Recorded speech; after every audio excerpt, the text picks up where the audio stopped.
అలాగే చేరువచ్చిన మీ అందరికీ ప్రత్యేకంగా ఈరోజు యవనస్తులను ఉద్దేశించి మరి ఈ అంతదినం ఏర్పాటు చేయబడిందని దైవజనుల చేతగా తెలుసుకున్నాను. కాబట్టి యవనస్తులకు కూడా ప్రత్యేకమైన వందనాలు తెలియజేస్తున్నాను. మరి మీరందరూ కూడా ఈ నియామక దినాల్లో పాల్గొని దేవుని సన్నిధిలో గడపడం మీకు ఎంతో దీవెన, అది ఆశీర్వాదం.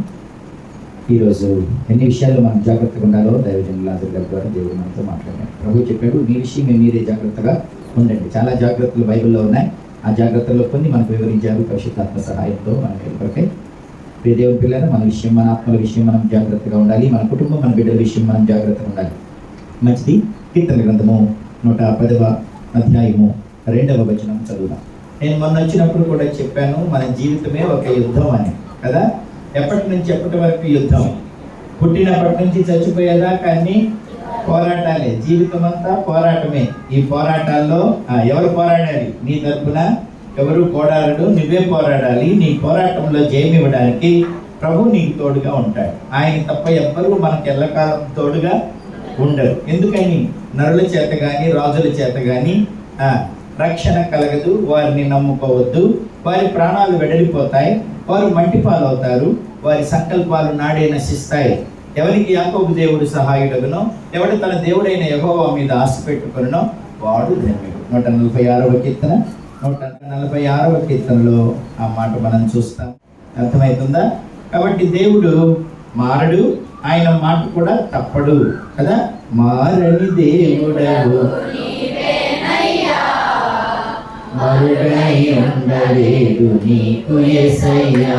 చూడండి ప్రియ దేవుని పిల్లరా, ఈ 110వ కీర్తనలో మొదటి 2 వచనాల్లో దేవుడు ప్రభు అయి ఉన్నాడు. ఆ తర్వాత దేవుడు రాజు అయి ఉన్నాడు. అంతేకాదు దేవుడు యాజకుడు, అలాగే దేవుడు న్యాయాధిపతి. కాబట్టి 4 విషయాలు: ప్రభువు, రాజు, యాజకుడు, న్యాయాధిపతి. కాబట్టి ప్రభు ఏం చేస్తాడు? మనల్ని పరిపాలిస్తాడు. రాజు ఏం చేస్తాడు? మనల్ని సంరక్షిస్తాడు. యాజకుడు ఏం చేస్తాడు? దేవునికి మనుషులకు మధ్యవర్తిగా ఉండి ప్రజలను పవిత్రపరుస్తాడు. ఈ అన్ని ఉపయోగించుకోకపోతే చివరిలో తీర్పు తీరుస్తాడు. అర్థమవుతుందా? దేవుడు మనల్ని సృష్టిస్తాడు, మనల్ని పోషిస్తాడు, మనల్ని పవిత్రపరుస్తాడు. ఆ తర్వాత మనలను పరలోకానికి సిద్ధం చేస్తాడు. ఇవన్నీ ఆయన కృప ద్వారా జరిగిస్తాడు. వీటిని కనుక మనం సరిగా ఉపయోగించుకోకపోతే దేవుడు తీర్పు కూడా తీరుస్తాడు. కాబట్టి దేవుడు ఊరక వదిలేయుడు. ఎవరిని? విశాల దేశమైన రాజులైనా, పెద్ద పెద్ద వ్యక్తులైనా, ఎవరినైనా, ప్రభుత్వాలు, సింహాసనాలు అన్నిటికీ దేవుడు తీర్పు తీరుస్తాడు. యెహోవా న్యాయాధిపతి. అర్థమవుతుందా? న్యాయాధిపతి. ఈ లోకంలో అందరూ న్యాయమూర్తులు, న్యాయవాదులు ఉంటారు. న్యాయాధిపతి ఒక్కడే, ఆయన ప్రభు అయిన యేసు. సుప్రీంకోర్టు ప్రధాన న్యాయమూర్తి అంటారు, అంతే. సుప్రీంకోర్టు కూడా ప్రధాన న్యాయమూర్తే. ఓకేనా?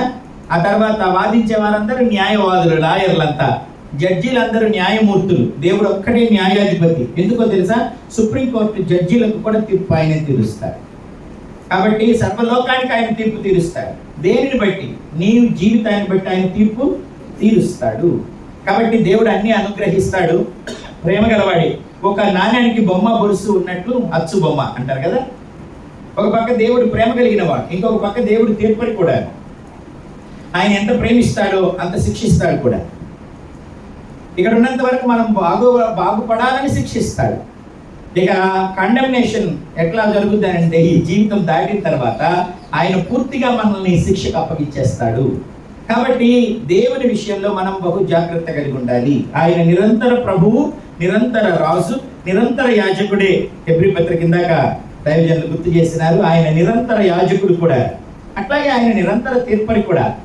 తీర్పు తీరుస్తాడు. తీర్పు తీర్చే వారికి కూడా తీర్పు తీరుస్తానన్నాడు. చూడండి, రోమీయులకు రాసిన పత్రిక 2వ అధ్యాయం. దేవుని తీర్పు నుంచి ఎవరు తప్పించుకోలేదు. చాలా మంది దేవుని దగ్గరికి వచ్చాక కూడా వారి భారాలు దేవుని మీద, మన పాట మాత్రం పాడతారు, నీ భారము యెహోవా మీద. అట్లాగే ఆయన యాజకత్వం కూడా అందరి కొరకు, మానవులందరినీ పరలోకం చేర్చడానికి యూదుడని గ్రీసు దేశస్థుడని భేదం లేకుండా అందరినీ పవిత్రపరచుటకు తన పరిశుద్ధ రక్తాన్ని చిందించిన యాజకుడు ఇప్పుడు తండ్రి కుడి పార్శ్వాన కూర్చొని మనందరి వరకు విజ్ఞాపనము చేస్తూ ఉన్నాడు. అట్లాగే ఆయన నిరంతర రాజు, ఆయన నిరంతర ప్రభువు.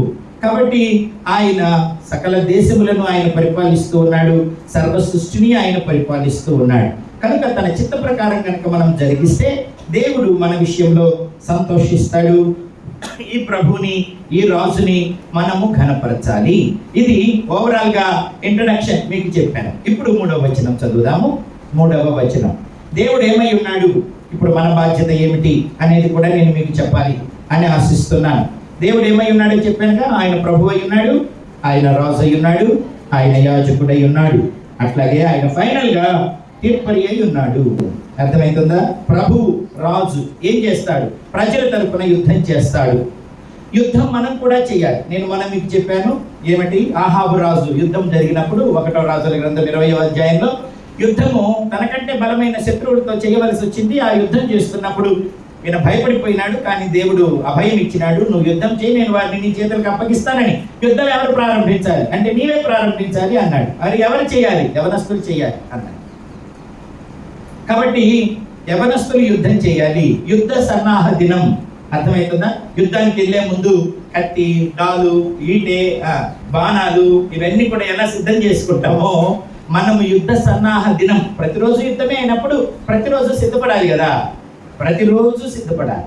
మరి ఎలా సిద్ధపడడం? మామూలుగా యుద్ధానికి వెళ్ళే వాళ్ళు కత్తులు, కటారులు తీసుకొని వెళ్తారు. అయితే మన యుద్ధం ఎలాగా? మన యుద్ధం ప్రార్థనా యుద్ధం. చప్పట్లు కొట్టి దేవునికి ప్రార్థనతో యుద్ధం చేయాలి పరిస్థితులతో. ఎందుకంటే ఇప్పుడు కత్తులతో, కటారులతో యుద్ధం చేసే రోజులు కాదు. ఎందుకంటే అప్పుడు రాజరికం, ఇదేమో డెమోక్రసీ వచ్చింది ఇప్పుడంతా. కాబట్టి డెమోక్రసీలో ఉన్న మనము కత్తులతో, కటారులతో యుద్ధం చేయడం కుదరదు. మరి ఎట్లాగా జయించడం? ప్రార్థనతో జయించాలి, ఆరాధనతో జయించాలి, స్తుతితో జయించాలి, స్తుతితో జయించాలి. స్తుతి ద్వారా దేవుడు విజయం ఇస్తాడు. యెహోషాపాతు జీవితంలో కనుక మనం చూస్తే స్తుతించి ఆయన యుద్ధంలో జయం చూశారు. ఆ మాట ఒకసారి చూస్తారా మీరు? చూడండి, స్తుతితో యుద్ధంలో జయం, అలాగే ప్రార్థనతో యుద్ధంలో జయం మనం అక్కడ చూస్తాము. మీకు దినవృత్తాంతములు 2వ గ్రంథము, దినవృత్తాంతములు 2వ గ్రంథము 22వ అధ్యాయము. యుద్ధము యెహోవాదే, యుద్ధము యెహోవాదే, యుద్ధము యుద్ధము యెహోవాదే, రాజులు మనకులు మనకెవ్వరు లేరు, రాజులు మనకెవ్వరు లేరు, సూర్యులు మనకెవ్వరు లేరు, సైన్యములకు అధిపతి అయిన యెహోవా మన అండ, సైన్యములకు యెహోవా మన అండ, యుద్ధము యెహోవాదే, యుద్ధము యెహోవాదే. యుద్ధం మీది కాదు, యెహోవాయే జరిగిస్తాడు అని ప్రవక్త ద్వారా దేవుడు చెప్పాడు. ఎప్పుడు? ప్రార్థించినప్పుడు ఏమొచ్చింది? దుర్వార్త ఒకటి వచ్చింది, భయం గొలిపే వార్త వచ్చింది. ఎవరట? మోయోనీయులు, అమ్మోనీయులు, మోయాబీయులు వచ్చారు అని. ఇంకొకరేమో ఇటు పక్క నుంచి వస్తున్నారు అని. నలుదిక్కుల శత్రువులు చుట్టుముట్టారు కదా, మోయాబీయులు, అమ్మోనీయులు, మోయోనీయులు. ఇది సరిపోదన్నట్టు సిరియన్లు సముద్రం వైపు నుండి వస్తున్నారు, నలుదిక్కుల శత్రువులు వచ్చేసారు అని చెప్తే యెహోషాపాతుకు భయం వేసింది. యెహోషాపాతు అంటేనే అర్థం హీ హూమ్ జెహోవా జడ్జెస్ అని ఉంది. యెహోషాపాత్ అని అంటే హీ హూమ్ జెహోవా జడ్జెస్, యెహోవాయే తీర్పు తీరుస్తాడు. శత్రువులకు ఆయనే తీర్పు తీరుస్తాడు, మనకు కూడా ఆయనే తీర్పు తీరుస్తాడు. అర్థమవుతుందా? మనకు మన శత్రువులకు ఆయనే తీర్పు తీరుస్తాడు. ఒక అందుకు చెప్పాలంటే అందరికీ ఆయనే తీర్పరు. అర్థమవుతుందా? నిరపరాధులను ఆయనే తీర్పు తీర్చి నిరపరాధులుగా తీరుస్తాడట. దుర్మార్గులకు తీర్పు తీర్చి ఒళ్ళు పగలబడతాను, పళ్ళు రాలబడతాను అన్నాడు. దుర్మార్గులకు దవడ పళ్ళు రాలబడతా అన్నాడు. మంటి గడిపించేస్తానన్నాడు. కాబట్టి దేవుడి కంటే బలవంతుడు ఎవడు లేడు.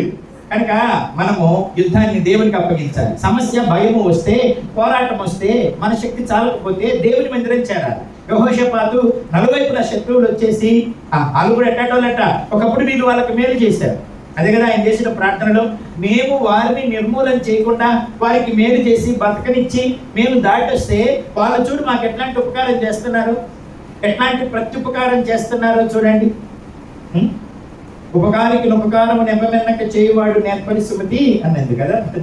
ఉపకారికి ఉపకారము నెపమెన్నక చేయాలి, కానీ ఉపకారికి అపకారం చేయకూడదు. అట్లాంటప్పుడు మరి ఏం చేయాలా? అట్లాంటప్పుడు దేవునికి అప్పగించాలి. వారి బలం ఇప్పుడు ఎక్కువైపోయింది. చిన్నవారి బలం, మన ద్వారా పైకి వచ్చిన వారి బలం మనకంటే ఎక్కువైపోయినప్పుడు వాళ్ళు మన మీదకి దాష్టికం చేస్తుంటే మన మీద యుద్ధం చేయడానికి వస్తే ఏం చేయాలి మరి? వాళ్ళని వదిలిపెడితే నిర్మూలన చేయకుండా ఆలోచి ఇప్పుడు మిమ్మల్ని నిర్మూలన చేస్తానంటే, వాళ్ళు బలపరిస్తే ఇప్పుడు వీళ్ళు వచ్చి వీళ్ళను నాశనం చేస్తానంటే ఏం చేయాలా?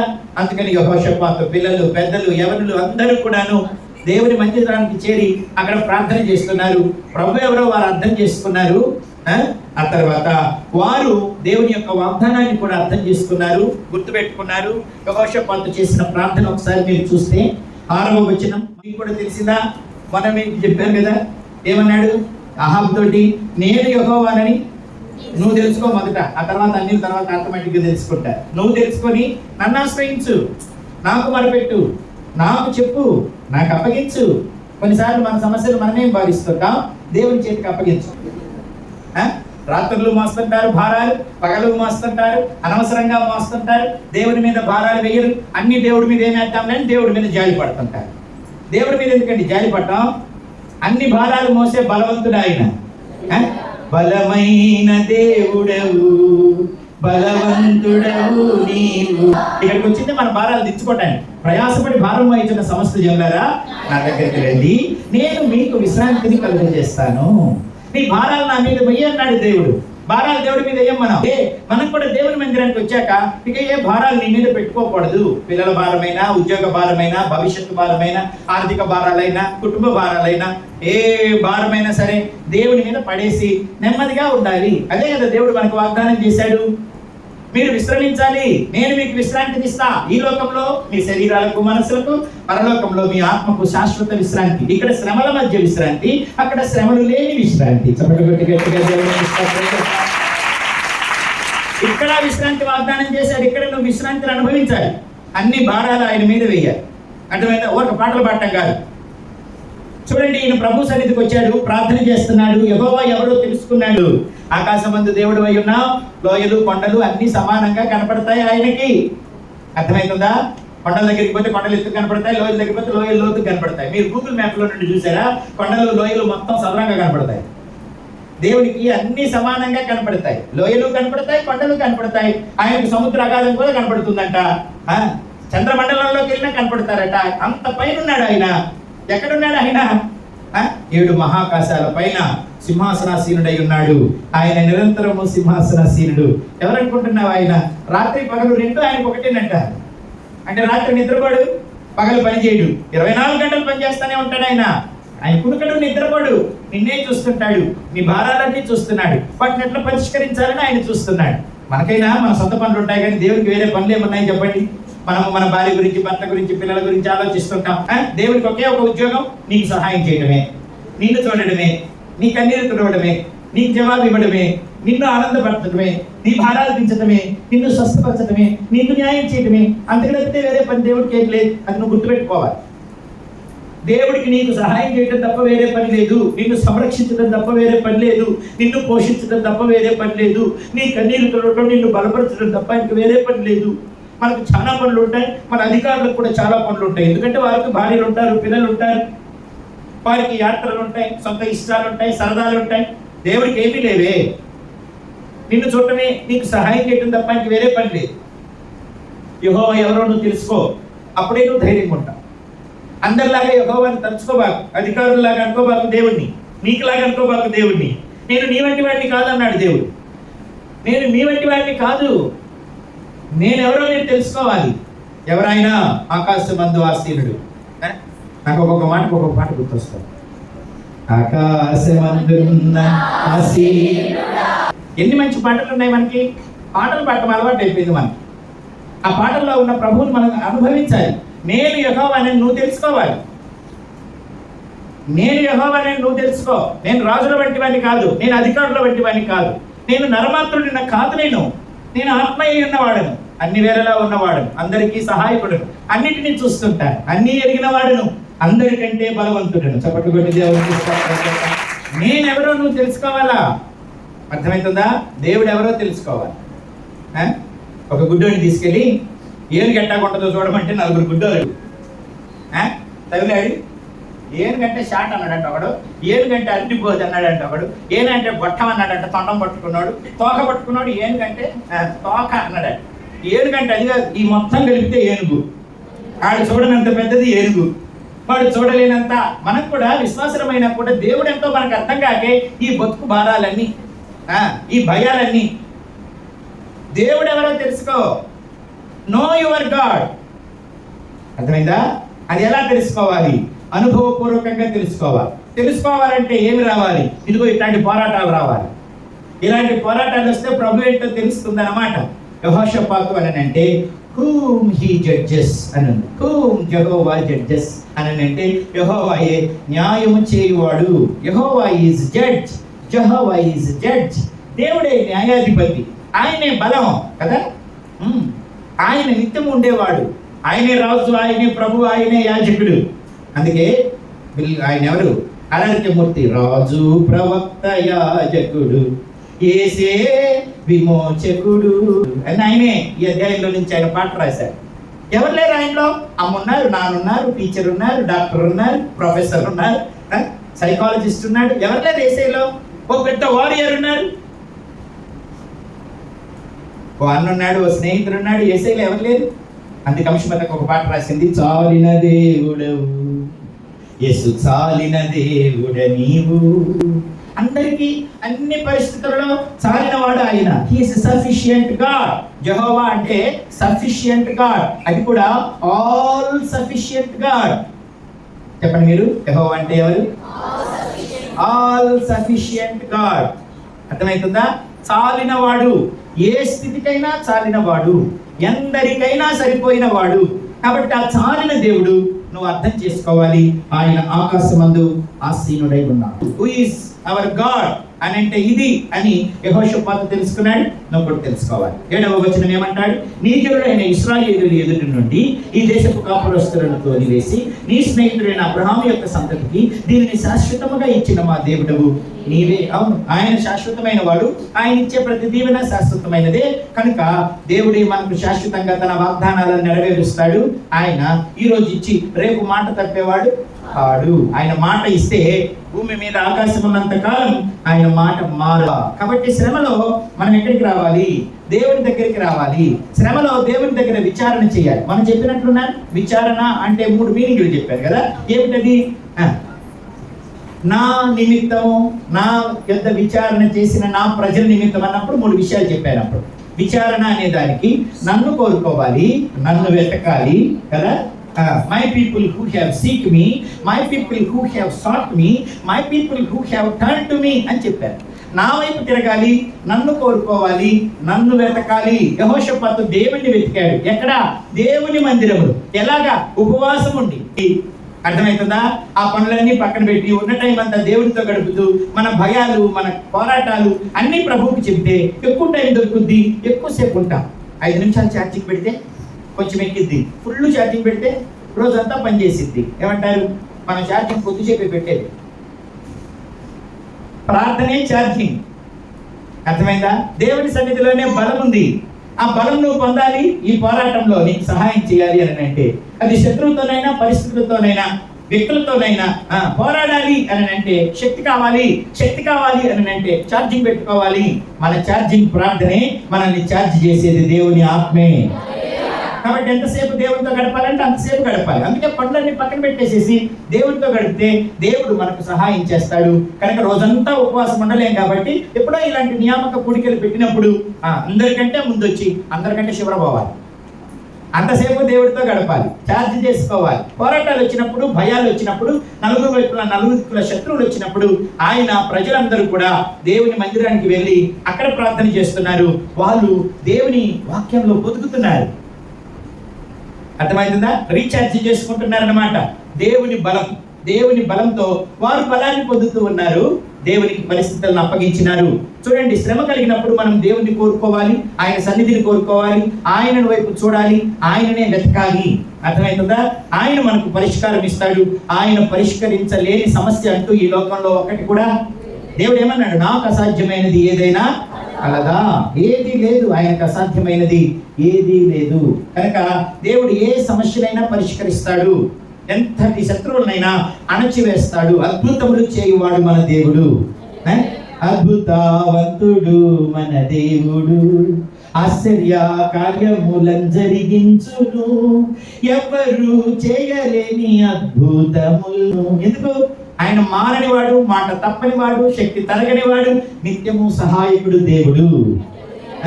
అందుకే ఆయన ఎవరో తెలుసుకోండి. Who is God.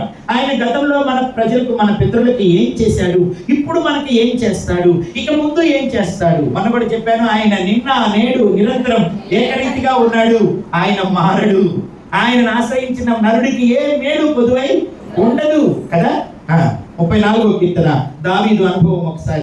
అట్లాగని కొరతలు రాకుండా ఉండవు, కొరతలోనే సమృద్ధిని ఇస్తాడు. పోరాటాలు వస్తాయి, పోరాటాల్లో జయమిస్తాడు. రోగాలు వస్తాయి, రోగాల్లో స్వస్థతని ఇస్తాడు. అర్థమవుతుందా? సమస్యలు రావని ప్రభు ఎప్పుడు చెప్పలేదు. ఒకసారి ఒక అబ్బాయి ఏమంటారు మన మ్యాగజైన్ లో కింద ఒక కొటేషన్ రాశారు. ఏమనంటే, యేసయ్యను నమ్ముకుంటే అంతా పూలబాటే అని. అంతా పూలబాటే అని రాస్తే అనుభవం లేని మాటలు రాయి బాగా రాదు అన్నాను. అదేమిటి అన్నాడు. అవును, యేసయ్యను నమ్ముకుంటే అంతా పూలబాట కాదు, యేసయ్యను నమ్ముకుంటే అంతా ముళ్ళబాట అని రాయాలని చెప్పారు. ఎందుకని? ఎవడైనా నన్ను వెంబడింపగోరితే వాడు తన సిలువను ఎత్తుకొని నన్ను వెంబడించాలి. సిలువ అంటే శ్రమ. ఏమంటారు? కాబట్టి యేసయ్యను నమ్ముకుంటే అంతా పూలబాట కాదురా, యేసయ్యను నమ్ముకుంటే అంతా ముళ్ళబాట అన్నాడు. అప్పుడు ఆ పిల్లాడు అన్నాడు, యేసయ్యను నమ్ముకుంటే అంతా ముళ్ళబాట అంటే ఎవడొస్తాడు యేసయ్య దగ్గరికి అన్నాడు. అంతా ముళ్ళబాటే అని అంటే ఎవడొస్తాడు యేసయ్య దగ్గరికి అన్నాడు. అప్పుడు నేను అన్నాను, యేసయ్యను నమ్ముకుంటే అంతా ముళ్ళబాటే, కానీ ఒక్క ముళ్ళు కూడా నీకు గుచ్చుకోదు అని రాయి అని చెప్పాను. ఒక్క ముళ్ళు కూడా నీకు గుచ్చుకోదు అని రాయి అని చెప్పాను. అదేలా? నీ పాదములకు రాయి తగలకుండా ఆయన తన చేతులతో నిన్ను ఎత్తి పట్టుకుంటాడు. చప్పట్లు కొట్టి దేవునికి స్తోత్రం చెప్పాలి. ముళ్ళు ఉంటాయి, ముళ్ళు గుచ్చుకోవు. ఏం చేస్తాడు? తన చేతులు అడ్డం పెడతాడు నీకు, తన చేతుల్లో నిన్ను ఎత్తుకుంటాడు. తల్లిలా లాలిస్తాడు, తండ్రిలా ప్రేమిస్తాడు, భారాలన్నీ మోస్తాడు, అద్భుతం చేస్తాడు. నడిచేది ఎడారైనా సరే ఆయన నీకు నీళ్ళు ఇస్తాడు. అడవైనా క్రూర మృగాలైనా నిన్ను సంరక్షిస్తాడు. ముళ్ళ బాటైనా ఆ ముళ్ళు నీకు తగలకుండా చేతులతో పట్టుకుంటాడు. అది కదా ఆయనలో ఉన్న అద్భుతం. ఈ లోకం ముళ్ళతోనే ఉంటుంది, పోరాటాలతోనే ఉంటుంది, సమస్యలతోనే ఉంటుంది, కన్నీటితోనే ఉంటుంది. కానీ కన్నీటిని నాట్యంగా మార్చేస్తాడు. ముళ్ళు తగలకుండా నీ చేతులను తన అరచేతులతో ఎత్తిపట్టుకుంటాడు. అది క్రీస్తులో మనకి లోకంలో ఉన్న భద్రత. ఒకరోజు రాబోతుంది, ఇక ముళ్ళే లేని నిత్య రాజ్యంలో బంగారు వీధుల్లో మనం తిరుగుతాం. దైవ భక్తి ఈ జీవానికి, రాబోయే జీవానికి ప్రయోజనకరమైంది. ముళ్ళను చూసి భయపడబాకండి, శ్రమలను చూసి భయపడబాకండి, కష్టాన్ని చూసి, కష్టపెట్టే వారిని చూసి భయపడబాకండి, మరణాన్ని చూసి భయపడొద్దు, కరువును చూసి భయపడొద్దు. ప్రభువు ఉన్నాడు, ప్రభువుతో కలిసి జీవించండి. మందిరంలో కొత్తసాల ఎదుట యూదా వారు, ఇశ్రాయేలీలందరూ కూడి ప్రార్థన చేస్తుంటే పిల్లలు, ఎవరు, పెద్దలు అందరూ కూడాను ప్రభువు పంపించినాడు. యుద్ధం నీది కాదు, యుద్ధం నాది. మేలు చేసిన వారు నీకు కీడు చేస్తున్నారా? ఉపకారం చేస్తే ప్రత్యుపకారంగా నీకు కీడు చేస్తున్నారా? చూడు చూడు వాళ్ళు ఎట్ట చేస్తున్నారు. తీర్పు తీర్చవా? తీరుస్తా తీర్పు. మరి ఏం చేయమంటావు?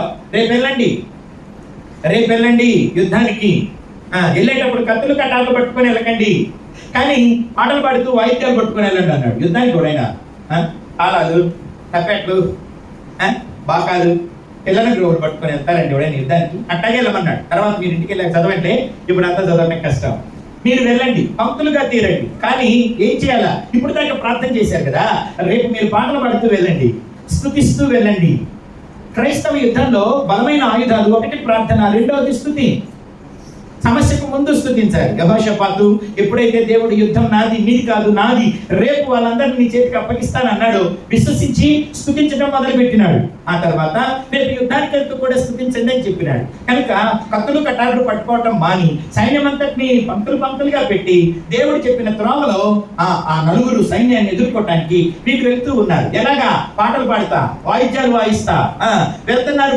పంక్తులుగా వెళ్ళి తీరా బెరాకాలో దగ్గరికి వెళ్ళి చూసేసరికి శత్రువులందరూ చచ్చి శవాల్లాగా పడి ఉన్నారు, ఒక్కడు బతికిలేడు. చప్పట్లు కొట్టి దేవుడికి కదా. మన దేవుడు సైన్యములకు అధిపతి యెహోవా. అంతా నీతోనే అవుతుంది అనుకోబాకు, నీ తెలివితో, నీ బలంతోనే అవుతుంది అనుకోబాకు. దేవుడు తన శక్తితో, తన బలంతో యుద్ధం చేస్తాడు. తన దూతలను అనిపిస్తాడు. మాటుగాండ్రని పెట్టి వీరు ఒకరినొకరు పొడుచుకొని చచ్చేటట్టు చేశారట. శత్రువులే ఒకరినొకరు పొడుచుకొని చచ్చిపోయారు. వాళ్ళే చనిపోయారు. దేశమంతా శవాలతో నిండిపోయింది. విస్తారమైన సైన్యం వారిని వారే పొడుచుకు చచ్చారు.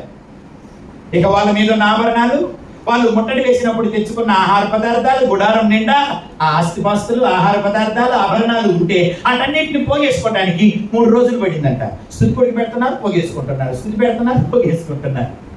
అట్లా 3 రోజులు పోగేసుకొని మొయ్యలేనంత ఆస్తితోటి ఆ దేశానికి తిరిగి వెళ్ళారు.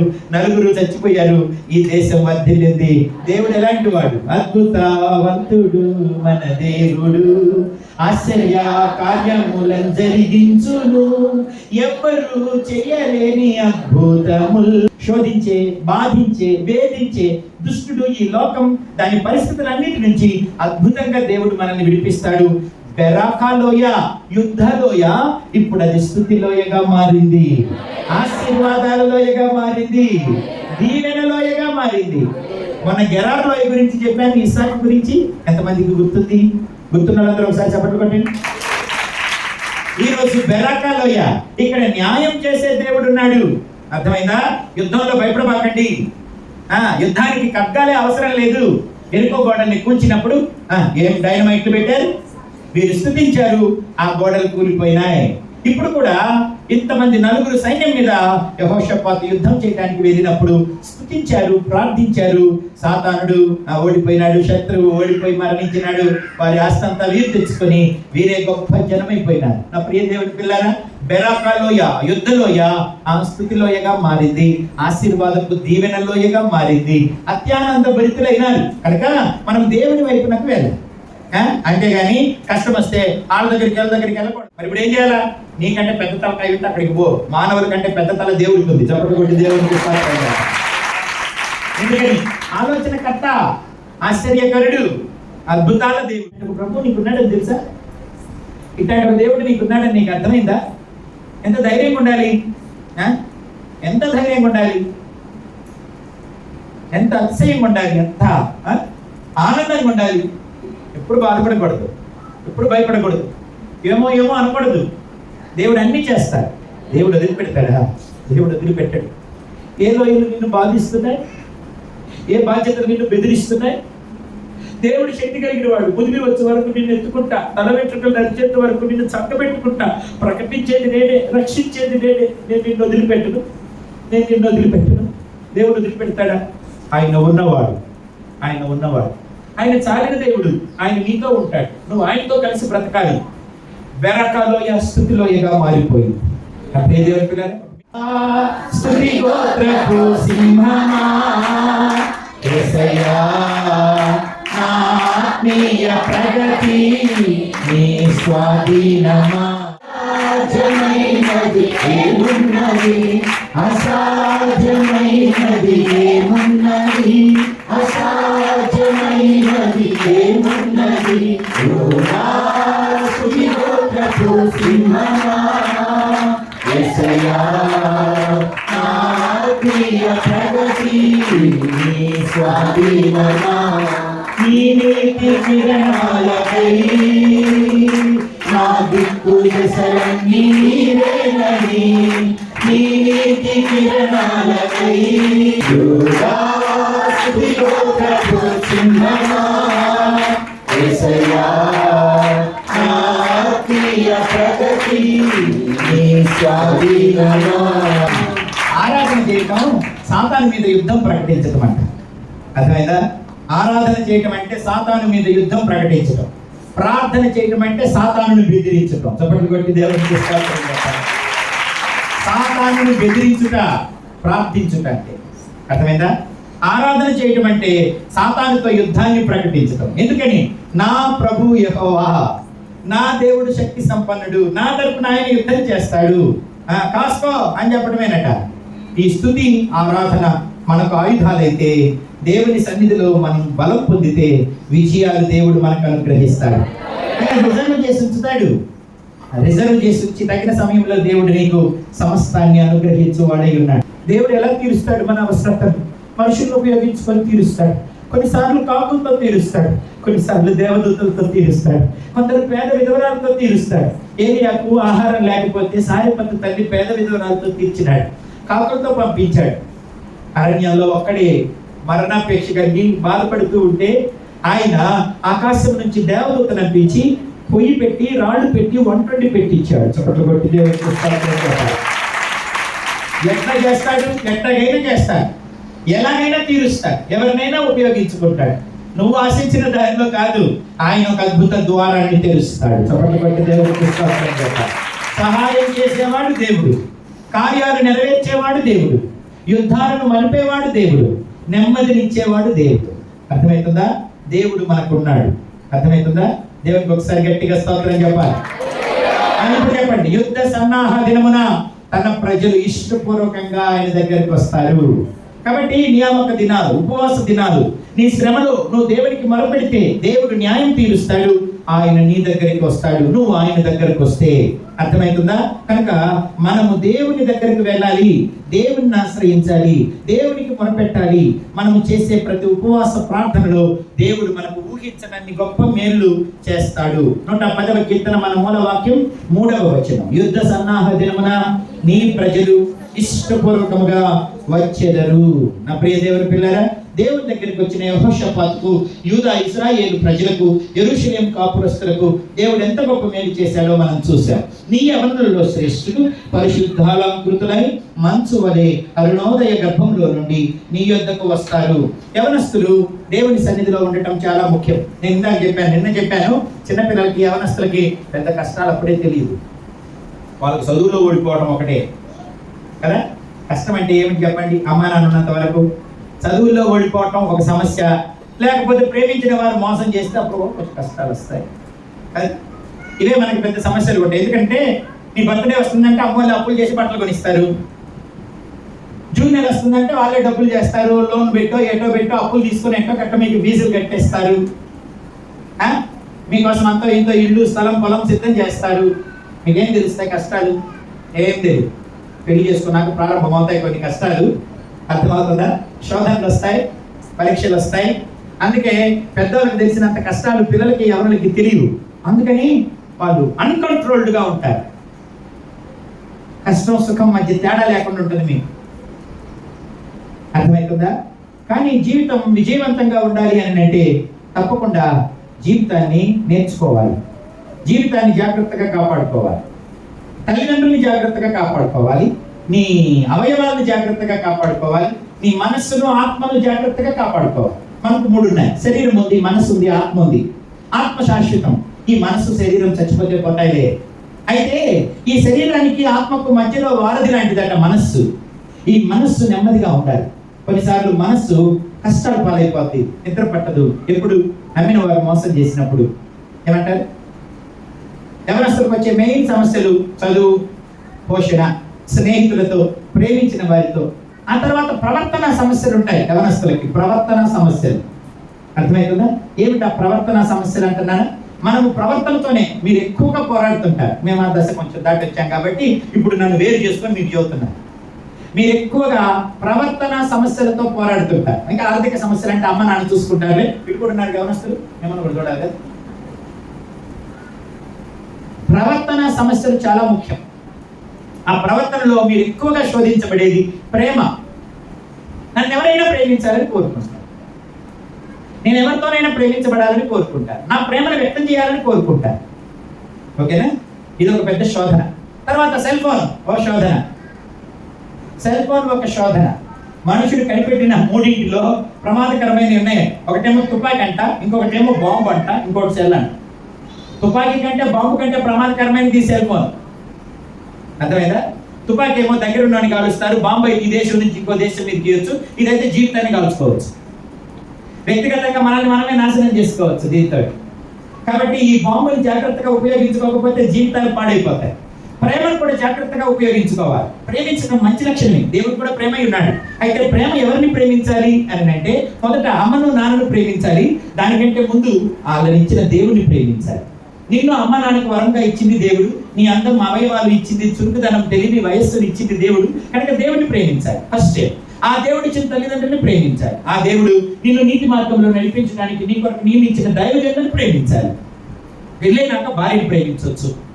పెళ్లి కంటే ముందు ప్రేమలన్నింటినీ దేవుడు జారత్వంతో పోల్చినాడు. జారత్వం చేయువాడు తన సొంత శరీరానికి హాని చేసుకుంటున్నాడు. రోజు యుద్ధమే మనకి. దేనితో? మన మనసుతోనే యుద్ధం. నిన్ను మనసు వేధించి శోధిస్తుందా? కళ్ళు లేవు కదరా అన్నాను నేను. అప్పుడు వాడేమన్నాడు తెలుసా? కళ్ళున్న మీకంటే కళ్ళు లేని మేము ఊహల్లో చాలా పాపాలు చేస్తాం అన్నాడు. కళ్ళున్న మీకంటే కళ్ళు లేని మేము ఊహల్లో చాలా పాపాలు చేస్తాం అన్నా. ఆలోచించడానికి మనసుకు కళ్ళతో ఏం పని అన్నా? కళ్ళు మూసుకున్నా, కారు చీకట్లో పండుకున్నా చెడ్డ ఆలోచనలు వస్తాయన్నా. ఆ ఆలోచనలు చాలాసార్లు తప్పు చేసేదాకా వదిలిపెట్టవన్నా. నా మనసు నన్ను చాలా వేధిస్తుందన్నా. అందుకే దాన్ని బతికిలాడుతున్నానన్నా. నన్ను వేధించబాకు, పాపంలో పడేబాకు, శాపకాలాన్ని ప్రేమించబాకు, పాపయోగాన్ని భరించబాకు, నా బ్రతుకుకాలాన్ని భ్రమ పెట్టబాకని దానితో చెబుతున్నానన్నా అన్నాడు. కళ్ళుంటేంటి, కళ్ళు లేకపోతే ఏంటి? అన్ని వయసుల్లో, యవన వయసులో మీ తలంపులు మిమ్మల్ని చాలా వేధిస్తాయి, శోధిస్తాయి, మరులు కొలుపుతాయి, లాగివేస్తాయి. ప్రేమించబడాలి నేను అనుకుంటాయి, నేను కూడా నా ప్రేమను వ్యక్తం చేయాలనుకుంటాయి. అందుకు సెల్ ఫోన్ మాధ్యమంగా ఉపయోగించుకుంటాయి. ఇది 10% ఉపయోగపడితే 90% నష్టం చేస్తుంది. చదువుకోనివ్వదు, నిద్రపోనివ్వదు, అమ్మ నాన్నకు పనుల్లో సహాయం చేయనివ్వదు, ప్రార్థనకు పోనివ్వదు, ఆటలకు కొందరు బానిసలైతే, వీడియోలకు కొందరు బానిసలైతే, అశ్లీల చిత్రాలకు కొందరు బానిసలైతే, పైకి అందరూ మంచోళ్ళే. తలుపులు మూస్తే ఎవరు లోపలికి రాకపోతే అప్పుడు కాదు. మన భక్తినంట నలుగురిలో ఉన్నప్పుడు బేరీస్ వేసుకోకూడదట. మనం ఒంటరిగా తలుపులు వేసేసి ఎవ్వరు నన్ను కదిలించరు అని మంచి నెట్ బ్యాలెన్స్ ఉండి సెల్ ఫోన్ నిండా ఛార్జర్ ఉంటే అప్పుడు నీ భక్తి ఎంతో చూడాలి. బయట ఉంటే అందరు భక్తులే. భక్తి పనుల మధ్యలో ఉంటే ఇక భక్తి, పాటలు, ప్రార్థన, పరిచర్య అందరూ చేసే పనే. కానీ తలుపులు మూసేసిన తర్వాత ఎవరు నన్ను డిస్టర్బ్ చేయరనుకుంటే అప్పుడు సెల్ ఫోన్ నీ చేతిలో ఉంటే అప్పుడు నువ్వేం చూస్తున్నావో అప్పుడు నీ పవిత్రత, నీ భక్తి తేలేదు. యవనస్తులు పరిశుద్ధాలంకృతులు అవ్వాలి, అది ముఖ్యం. బ్రాండ్ బట్టలు, బ్రాండ్ చెప్పులు, బ్రాండ్ ఫోన్లు కాదు. పరిశుద్ధతే అసలైన బ్రాండ్, దేవుడు ఇష్టపడే బ్రాండ్, నిన్ను గొప్ప చేసే బ్రాండ్, నీకు పేరునిచ్చే బ్రాండ్, నీ తల్లిదండ్రులు నచ్చే కారణంగా చేసే బ్రాండ్. నువ్వే సంఘంలో ఉన్నావో, ఏ ఇన్స్టిట్యూషన్లో ఉన్నావో, ఎక్కడ ఉద్యోగం చేస్తున్నావో, ఏ ఇంటిలో పెరుగుతున్నావో, ఏ ఊర్లో బతుకుతున్నావో, దానికి నీవు మేలుకరంగా ఉండాలి అని అంటే పరిశుద్ధాలంకృతులు అవ్వాలి. పరిశుద్ధతనే అలంకారముగా ధరించాలి. కళ్ళకు పవిత్రత, చెవులకు పవిత్రత, నోటికి పవిత్రత, మనసుకు పవిత్రత, చేతల్లో పవిత్రత, నడతల్లో పవిత్రత, స్నేహాల్లో పవిత్రత, ప్రేమలో పవిత్రత ఉందా? ఉండాలి, ధరించాలి. దేవుడు పరిశుద్ధుడు. యవనస్తులకు పరిశుద్ధతే కిరీటం, పరిశుద్ధతే ఆరోగ్యం, పరిశుద్ధతే గొప్ప పేరు తెచ్చేది, పరిశుద్ధతే ఫలింపులోనికి తెచ్చేది. పరిశుద్ధత లేకుండా ప్రభువుకి ఇష్టలుగా మనం ఉండలేదు. ఈ పరిశుద్ధతతో పోరాటం యవనస్తులకు ఇప్పుడు జరుగుతుంది. ప్రతిరోజు అపవిత్రతతో మనకు యుద్ధమే, అవునా కదా? తలంపులతో యుద్ధమే, స్నేహాలతో యుద్ధమే, అర్థమైందా? అలవాట్లతో యుద్ధం. మనకి పెద్ద పెద్ద అలవాట్లు ఉంటాయని నేను అనుకోను. ఎందుకనంటే ఉపవాస ప్రార్థన నియామక కూడికి మీరు వచ్చారంటే అంతో ఇంతో దైవ భయం కలిగి ఉంటారు. మీరు అంత మాత్రాన పోరాటాలు ఉండవు అనుకోబాకండి.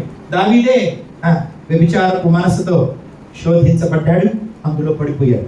దాన్ని కట్టడానికి నరహత్య కూడా చేశాడు. చెప్పాం కదా, ఇందాక ఎవరో చెప్పారు, మీరేనా? బయట ఉన్న వాళ్ళకి శోధనలు వస్తాయి, లోపల ఉన్న మనకు కూడా శోధనలు వస్తాయి. ఈ చెవితో ఇది, ఈ చెవితో వదిలిపెట్టకూడదు. పరిశుద్ధతను ధరించాలి, జీవితాన్ని జాగ్రత్తగా కాపాడుకోవాలి. మంచులాగా ఉండాలి, మంటలాగా ఉండకూడదు. మంచు ఏం చేస్తుందట? మొక్కకి రోగ నిరోధక శక్తినిస్తుంది, మొక్కకు ఏమంటారు, ఫలించే శక్తినిస్తుంది. కాబట్టి రోగ నిరోధక శక్తి మంచు ఇస్తుంది. ఆ తర్వాత మొక్కలు ఫలించేటట్లుగా మంచు చేస్తుంది. కానీ మంట ఏం చేస్తుంది? కాల్చి బూడిద చేస్తుంది. యవనస్తులు ఎలా ఉండాలి? మంచులాగా ఉండాలి, మంటలాగా ఉండకూడదు. అర్థమైందా? కొంతమంది పిల్లలు మంటే అట్ట ముట్టి వదిలేస్తారు, ఇళ్ళంతా తగలబడిపోదు. అందమైన వాళ్ళే, తెలియగలే. మంటలను ఆర్పాలి. మంచు, నీరు ఏం చేస్తుంది? మంటలను ఆర్పేస్తుంది. మంటను ఆర్పకపోతే అడవులన్నీ తగలబడిపోయి బూడిదగా మారిపోదు, కుటుంబాలు తగలబడిపోతాయి, జీవితం తగలబడిపోదు. ప్రేమ కొరకు ప్రాకులాట. జారత్వం చేయవాడు తన సొంత శరీరానికి హానికరంగా పాపం చేయించున్నాడు. దేహం దేవుని ఆలయం. నీవు అపవిత్రతతో యుద్ధం చేయాలి, అబద్ధాలతో యుద్ధం చేయాలి, క్షణికావేశాలతో యుద్ధం చేయాలి. యవనస్తులు పరిశుద్ధతను ధరించాలి, అపరిశుద్ధతతో యుద్ధం చేయాలి. అర్థమవుతుందా? దేవుడు పరిశుద్ధుడు కనుక యుద్ధంలో జయమిస్తాడు. సంసోను సింహబలుడే, కొత్త సింహాన్ని చీల్చేశాడు. 300 నక్కలు పట్టుకొని మొత్తం తోటలన్నీ తగలబెట్టాడు. పచ్చి దవడ ఎముక దొరికితే 10,000 మందిని చంపాడు కదా. 1000 మందిని చంపి 500 ఒక కుప్ప వేసినవాడు. పట్టణంలో బంధిస్తే పట్టణపు తలుపులను ఓడబిక్కొని తీసుకెళ్ళినాడు. అంత బలవంతుడు, కానీ అపవిత్రతకు బానిసైపోయినాడు. అపవిత్రతకు బానిసైనాడు. యవనస్తులు పరిశుద్ధాలంకృతులు అవ్వాలి. పరిశుద్ధతను నీ స్నేహంలో, నీ సహవాసంలో కలిగి ఉండాలి. నీ ప్రేమలో పవిత్రత కలిగి ఉండాలి. అపవిత్రతకు తావివ్వకూడదు.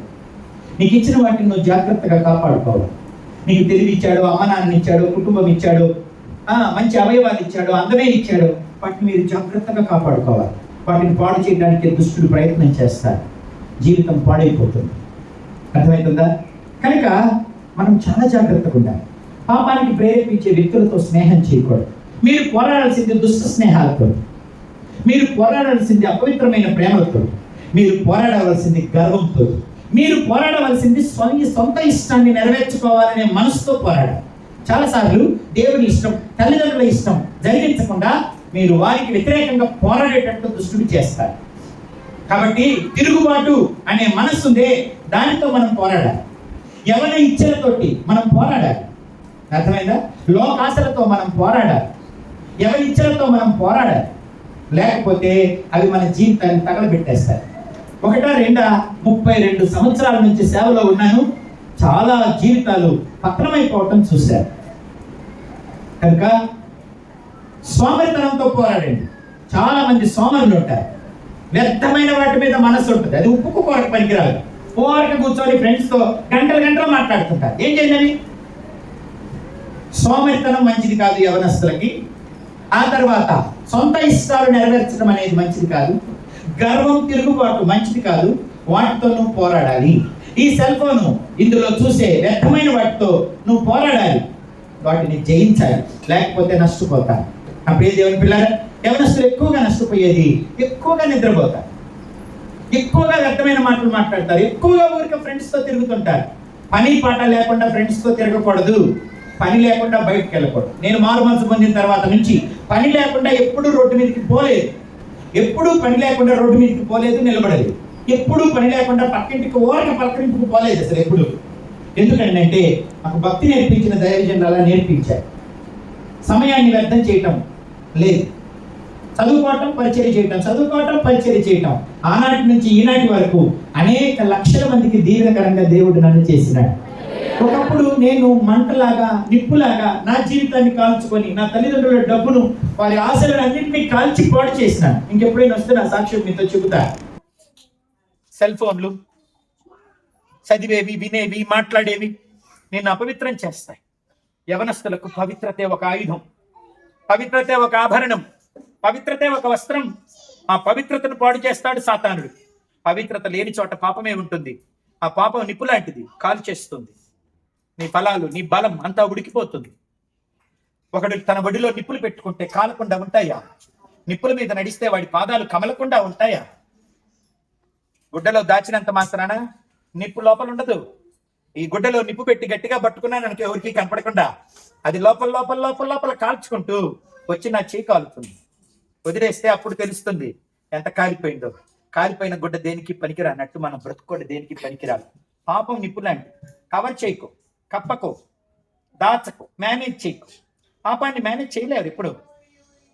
పాపాన్ని ఎవడు ఎప్పుడు మేనేజ్ చేయలేడు. భూమిలో విత్తిన నాటడం ఈ రోజు కాకపోతే రేపైనా ఫలించినట్లు, గుడ్డలో కప్పిన నిప్పు ఇప్పుడు కాకపోతే ఇంకా కాసేపటికైనా కాలి బయటకు వచ్చినట్లు మన జీవితంలో ఉన్న అపవిత్రత ఏ రోజైనా బయటపడుతుంది. అందుకే ఆ అపవిత్రతనే కాల్చివేయాలి, ఆ అపవిత్రతనే కడిగివేయాలి. దేవుడు మనల్ని పవిత్రపరుస్తాడు. తల్లిదండ్రుల్ని మోసం చేయకూడదు, దైవజనులను మోసం చేయకూడదు, వీళ్ళిద్దరిని మోసం చేయకూడదు. దైవజనులు మన ఆత్మరక్షణ కోసం ప్రయాసపడతారు, తల్లిదండ్రులు నీ శరీర అభివృద్ధి కోసం ప్రయాసపడతారు. ఆ రెండు బాగుండాలి అని అంటే తప్పకుండా వాళ్ళ మాట వినాలి. వాళ్ళని ఎప్పుడు మనం ఎదిరించకూడదు. లోపల ఒకటి బయట ఒకటి కపటంతో మనం నటిస్తే నష్టపోతాం. కనుక కపటంతో నటించకూడదు. యథార్థత దేవునికి చాలా ఇష్టం. మూర్ఖత్వం పాడు చేస్తుంది, గర్వం పాడు చేస్తుంది. యవనిచ్చలు మనల్ని పాడు చేస్తాయి.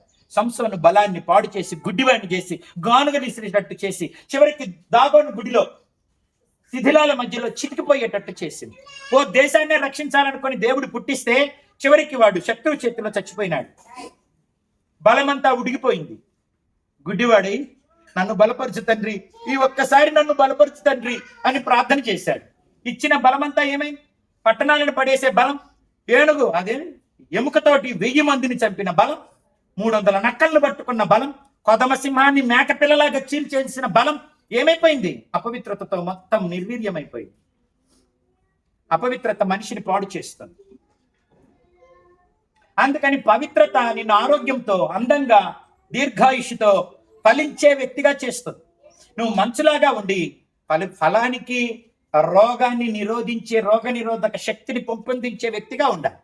నువ్వు బలంగా ఉండాలి. నువ్వు ఇతరులను బలపరచాలి. నువ్వు బలహీనమైపోయి ఇతరులను బలహీనపరచకూడదు. నువ్వు బలహీనమైపోతే నీ కుటుంబం బలహీన పడిపోతుంది, తల్లిదండ్రులు బలహీన పడిపోతారు, సంఘం బలహీన పడిపోతుంది. యవనస్తులే ఈ లోకంలో కోరుకొనదగిన వయస్సు. అది ఇంట్లోనైనా, ఆఫీసులోనైనా, చర్చిలోనైనా, ఎక్కడైనా యవనస్తులే కోరుకునేది కదా. ఉద్యోగాలు ఎవరిని పిలిచిస్తారు? ముసలి పిల్లల యవనస్తుంది. పనులు ఎవరికి అప్పగిస్తారు? ఎక్కువ అందంగా ఉండేది ఏ వయసులో?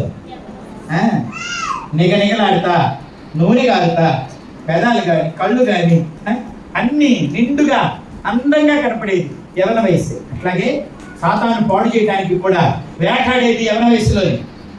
నువ్వు సాతానుతో యుద్ధం చేయాలి. నీ సొంత మనసుతో, శరీరంతో నువ్వు యుద్ధం చేయాలి.